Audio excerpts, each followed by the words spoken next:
বিদ্যাবতং সপরিপীক্ষলসন্মুখায় বিন্যাসজে কমলবেত্র বিশাল বেণ লক্ষ্মাশ্রী মৃদুপদে পুষ্পঞ্জয় শ্যামং হিরণ্যপরিধিং বনমল্লবরহ ধাতু প্রবাল নটবেশমনুগ্ধতাংশ বিন্যাস্তহস্তমিতনেন মধুনানবিজম কর্ণৎপলালোককপোলমুখাব্জহাস বরহাপীডং নটবরবু কর্ণয় কর্ণীকারং বিভ্রদ্বাসঃ কনককুপীশং বৈজয়ন্তীং চ মালাম রন্ধ্রায় বেণুরধরসুধয়া পূরয়ন গোপবৃন্दैः বৃন্দারণ্যং সপদরমণং প্রাবিশদ্গীতকীর্তিः ময়ি বিরচয় দণ্ডং দীনবন্ধুদয়ং মাম গতিরিহনা ভবত্র কাচিরন্যামমাস্তি নিবদতু শতকোটি নির্ভরং বানবম্ভ তদপি কিলপয়দস্তুয়তে জাতকে রসবলিত মৃগাক্ষী মুরলীমাণিক্যলক্ষ্মী প্রমুদিত মুরবৈরি প্রেম বাপী মরালি ব্রজবর বিষভানু পুণ্য গির্বাণুবুল্লী স্নাপয়ত নিজদাস্য রাধিকামাঙ্কদান তমাদিদেবং করুণানিদানং কমলবর্ণং সুহৃদাবতারং অপার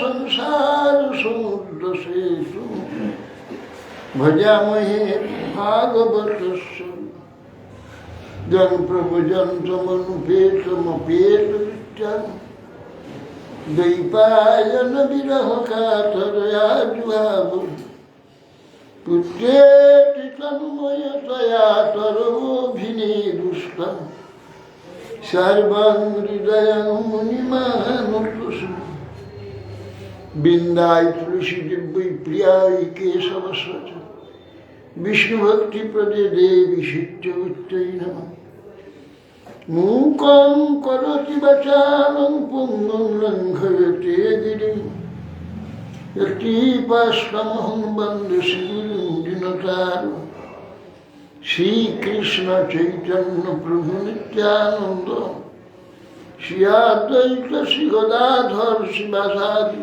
শ্রী গৌর ভক্তবৃন্দ হরে কৃষ্ণ কৃষ্ণ কৃষ্ণ হরে হরে হরে রাম রাম রাম হরে হরে নমস্তে নরসিংহায় প্রহ্লাদলারুদয়িনী হিরণ্যকশিপুর্বক্ষশীলাটঙ্কুনখালয় নারায়ণ নমস্কৃত্য নরং চৈব নরোত্তমং দেবীং সরস্বতীং ব্যাসং ততো জয়মুদীরয়েৎ।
পৌষ মাস তো শেষ, মাঘ মাসে শীত চলে যাবে। ওই চাদর দিয়ে সেবার জন্য দিয়েছিল লাগাও থাকো চাদরটা দাও। চাদর এই কদিন শীত আছে তারপর তো 22 দেওয়া হবে না। এই যারা চাদর দিয়েছে তাদেরকে সেবা লাগে। ভগবানের বা শ্রীদৃশ্য কি কেবল তো একটা আমাদের আত্মবোধ সেবা। ভগবানের শীত লাগে না, তার গ্রীষ্ম লাগে না। এগুলো আমাদের সেবার জন্য আমাদের আত্মবোধ সেবা। ভক্তরা দিয়েছে সেগুলো ভগবান সেবা করে। অতএব যে চাদরগুলো যা দিয়ে পাল্টি দেও।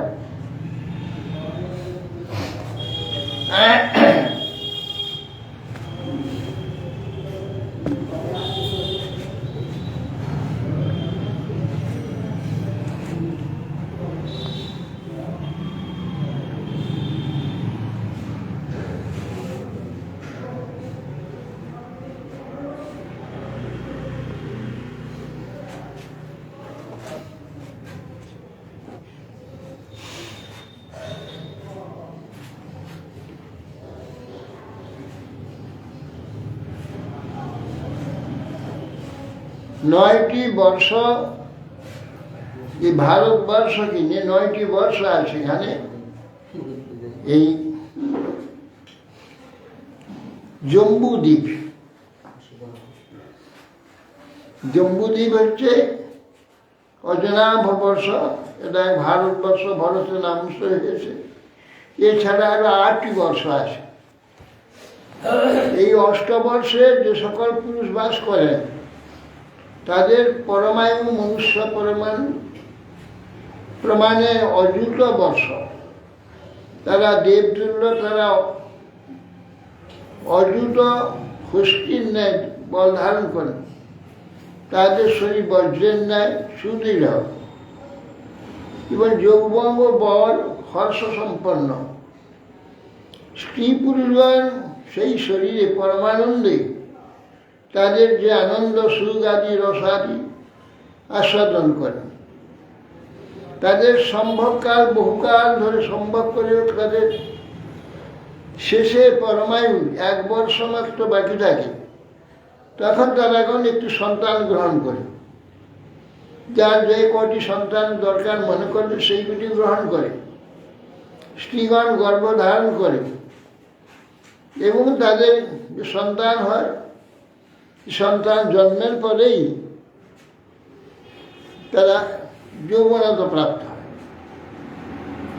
অথচ তাদের পক্ষে যেন অদ্যাপি ত্রেতাযুগ যেন চলছে। যত দেবপথয় অশ্বই স্বর্গীণ নায়কের বিহিত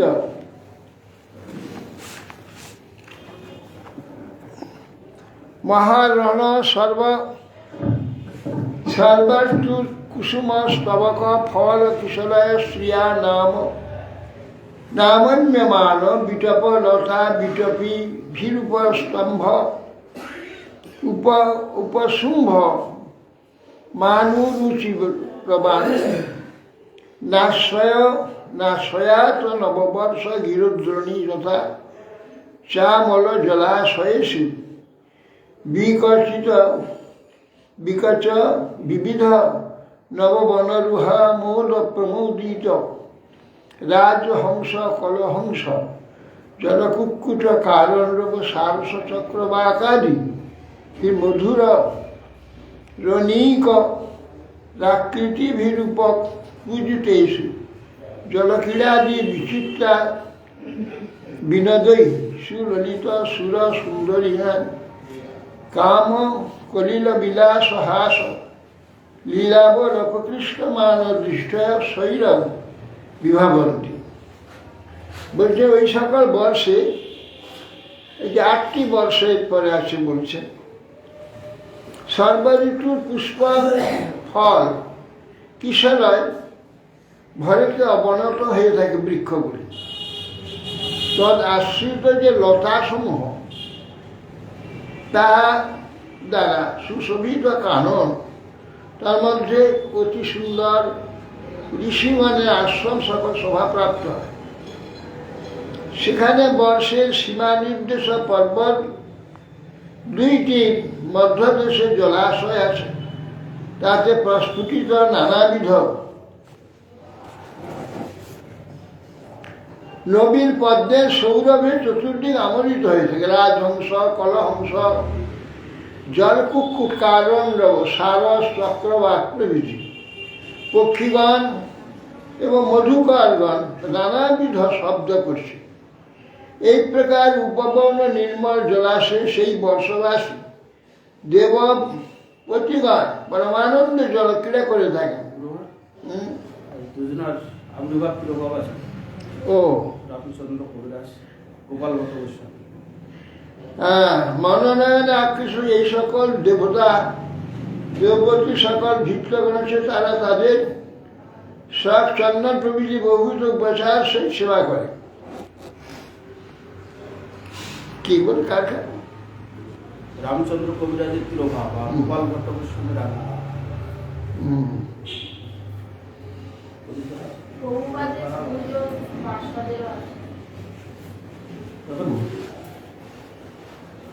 আজকে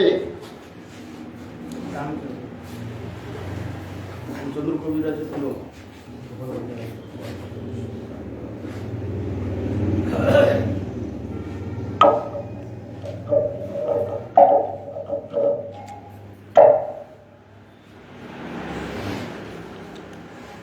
গোপাল ভট্ট গোস্বামী রামচন্দ্র তিরোভাব, আবির্ভাব রামচন্দ্র কবিরাজ তিরোভাব। গোপাল ভট্ট গোস্বামী তিনি মহাপ্রভু প্রধান, মহাপ্রভু যে প্রেম ধর্ম জগতের প্রেম ভক্তি বিস্তার করবার জন্য যে অবতীর্ণ হয়েছিল, তার প্রধান সেনাপতি ছজন স্বরগোস্বামী নামে প্রসিদ্ধ। তার মধ্যে গোপাল ভট্ট গোস্বামী একজন। শ্রীরূপ সনাতন, ভট্ট রঘুনাথ, শ্রীযুগ গোপাল ভট্ট, দাস রঘুনাথ, স্বরগোস্বামী। এই গোপাল ভট্ট গোস্বামী তামিলনাড়ু, দক্ষিণ ভারতে কাবেরী নদীর মাঝখানে, দুই পাশ দিয়ে কাবেরী চলে গেছে, মাঝে দ্বীপ, দ্বীপকে অরং বলে, ওদের তামিল ভাষা অরং। ওইখানে যে ভগবানের মন্দির আছে তার নাম অরংনাথ, কেউ রঙ্গনাথ বলা হয়, অরংনাথ। হচ্ছে অরংনাথ। তার নাম হচ্ছে অরংনাথ। অরং হচ্ছে দুই নদীর মাঝে দ্বীপ, তাকে অরং বলে। সেই জন্য অরংনাথ রঙ্গনাথ বলা হয়। রঙ্গনাথ ভগবানের মন্দির আছে, সেই মন্দির 7টা প্রাকার বিশিষ্ট আর 7টা দরজা আছে। বৈকুণ্ঠের 7টা দরজা জয় বিজয় ছিল, জয় বিজয়কে সব অভিসম্পাদ হয়েছিল, সপ্তদ্বীপে দাঁড়িয়েছিল। শেষ দ্বার ওইটা। 7টা প্রাচীর আছে, বিশাল, কয়েক মাইল জুড়ে মন্দিরটা।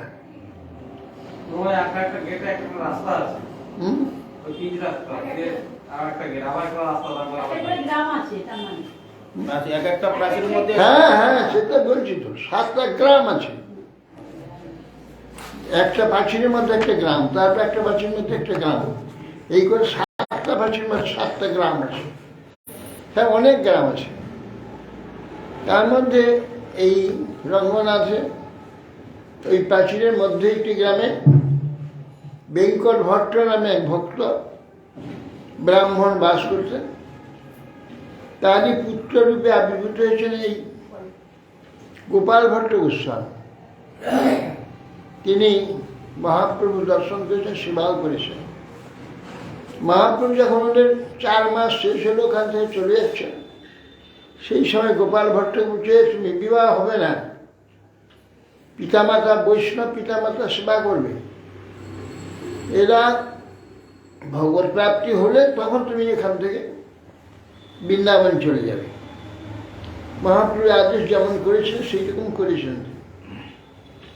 তিনি বৃন্দাবনে গিয়ে একটি শালগ্রাম শিলার সেবা করতেন, তার নাম রাধারমণ। রাধারমণ শালগ্রাম শিলা তিনি যত্ন করে সেবা করতেন আর এখন ভজন করতেন। একবার সমস্ত মন্দিরে শেঠরা আসে কিছু কিছু দেবতাদের সেবা করার জন্য, এবং মহাত্মাগণ যারা থাকেন তাদেরও কিছু সেবা আদি করে। তো একবার অলঙ্কার দিচ্ছিল সব মন্দিরে, তো গোপাল ভট্ট গোস্বামীকে কিছু অলঙ্কার দিলেন, দিয়ে চলে গেলেন। গোপাল ভট্ট গোস্বামী ভাবেন যে আমার মুখ ঠাকুরের তো হাত পা নেই, শালগ্রাম মূর্তি, যদি হাত পা আদি থাকতো যত্ন করে ঠাকুরকে অলঙ্কার পরাতাম, কিন্তু কি করবেন, রাত্রে স্বপ্নে বলছেন গোপাল দুঃখ করছি আমার হাত পা নেই, দেখবি সকালে ঠিক যত্ন করে আমাকে সব অলঙ্কার করাবি। ভোরে উঠে তিনি স্নান টান করে নিত্যকর্ম সমাজ করে মন্দির জাগাবেন, জায়গা থেকে যখন মন্দির খুলে দেখেন যে ভগবান বংশী ধরে দাঁড়িয়ে আছে। বলে প্রভু তো মূর্তি ধারণ করেছেন, সেই অলঙ্কারগুলি সর্বাঙ্গে সুযত্ন সহকারে পরিয়ে দিলেন রাধারমণ। নাম হলো একটি মুকুট, ছোট্ট মুকুট, পাশে একটি শাড়ির সঙ্গে থাকে সেই রাধারানীর প্রতীক। আর বৃন্দাবনে তো মুসলমান অত্যাচারে গোবিন্দ গোবিনা মদনমোহন বৃন্দা দেবী চলে গেছিল এখান থেকে, আরও রাধা দামোদরও চলে গেছেন, তবে কিন্তু এনি রয়ে গেছে তো ছোট্ট মূর্তি। এই জন্যে মন্দিরেও চূড়া ছিল না, ওখানে যায়নি মুসলমান, সেই জন্য তিনি লুকিয়ে রেখে দিয়েছিল। এখন মন্দিরে সেই মূল বিগ্রহ ওই বৃন্দাবনে আছেন ওই রাধারমণ। সেই স্থানটি রাধারমণ ঘেরা গোপাল ভট্ট গোস্বামী স্থান। গোপাল ভট্ট গোস্বামী ওখানে সেবা করতেন, তার সমস্ত যে নিজের জনগণ পরবর্তীকালে তাদেরই পরম্পরা এখন গোপাল ভট্ট গোস্বামী পরম্পরায় ওই নামে রাধারমণ ঘেরার নাম পড়েছে না। সেই রাধারমণ ঘেরাতে তারা থাকেন এবং সেবা করেন।